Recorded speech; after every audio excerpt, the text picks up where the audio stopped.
24 hours news હવે જોઈએ અગત્યના સમાચાર। રામનવમીના પવિત્ર અવસરે ભારતીય જનતા પાર્ટીના બક્ષીપંચ મોરચા વડોદરા શહેર દ્વારા વડોદરાના ભાયલી વિસ્તારમાં એક દિવ્ય રામયાત્રાનું આયોજન કરવામાં આવ્યું હતું। આ કાર્યક્રમ સહાયમ ચેરિટેબલ ટ્રસ્ટના સહયોગથી યોજાયો હતો અને તેનું સ્થળ પંચમુખી હનુમાન મંદિર વાસણા ભાયલી રોડ ભાયલી ખાતે નિર્ધારિત કરવામાં આવ્યું હતું। કાર્યક્રમ સાંજે 5 થી 7 વાગ્યા સુધી ચાલ્યો હતો। આ રામયાત્રામાં ભાજપના પ્રમુખ નેતાઓનું માર્ગદર્શન અને સહભાગિતા નોંધપાત્ર રહી હતી। તો ડોક્ટર જયપ્રકાશ સોનીના નેતૃત્વ હેઠળ અને વડોદરા શહેર મહામંત્રી શ્રી જસવંતસિંહ શ્રી રાકેશભાઈ સેવક શ્રી સત્યનભાઈ તથા બક્ષીપંચ મોરચાના પ્રમુખ શ્રી ભરતભાઈ સ્વામીના દિશા નિર્દેશમાં કાર્યક્રમ સંપન્ન થયો। વોર્ડ નંબર 10ના પ્રમુખ શ્રી અક્ષય પટેલ, મહામંત્રી શ્રી નિલેશભાઈ પ્રજાપતિ અને શ્રી ફાઇનલ શાહની સૂચનાઓ મુજબ આયોજન કરવામાં આવ્યું હતું।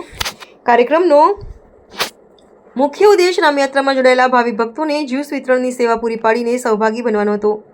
આ સેવા કાર્યમાં ભાજપ બક્ષીપંચ મોરચાના કારોબારી સભ્ય શ્રી મનીષ નાયકની વિશેષ ભૂમિકા રહી હતી।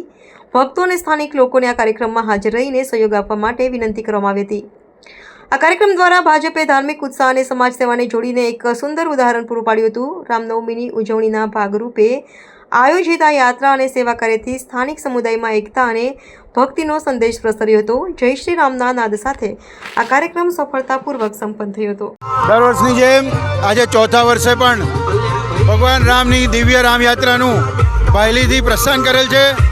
આપ જોઈ શકો છો, ખૂબ મોટી સંખ્યાની અંદર રામ ભક્તો જોડાયા છે અને પ્રભુ શ્રી રામના જન્મોત્સવને ખૂબ ઉત્સાહથી ઉજવવા માટે સૌ હિન્દુ રામ ભક્તો પ્રભુ શ્રી રામની દિવ્ય રામયાત્રામાં જોડાયા છે।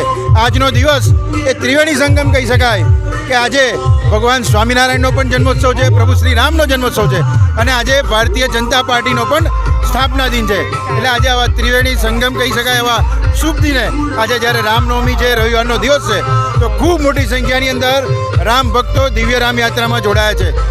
સૌને મારા રામ રામ। અને રામનવમીનો પવિત્ર તહેવાર છે ત્યારે દિવ્ય ફાઉન્ડેશન અને ભાયલીના સમસ્ત યુવાનો દ્વારા દર વર્ષની જેમ આજે આ વખતે પણ રામનવમીને દિવ્ય રામયાત્રાનું શોભાયાત્રાનું આયોજન કરવામાં આવ્યું છે। ખૂબ મોટી સંખ્યામાં ભાવિ ભક્તો આમાં ઉપસ્થિત છે।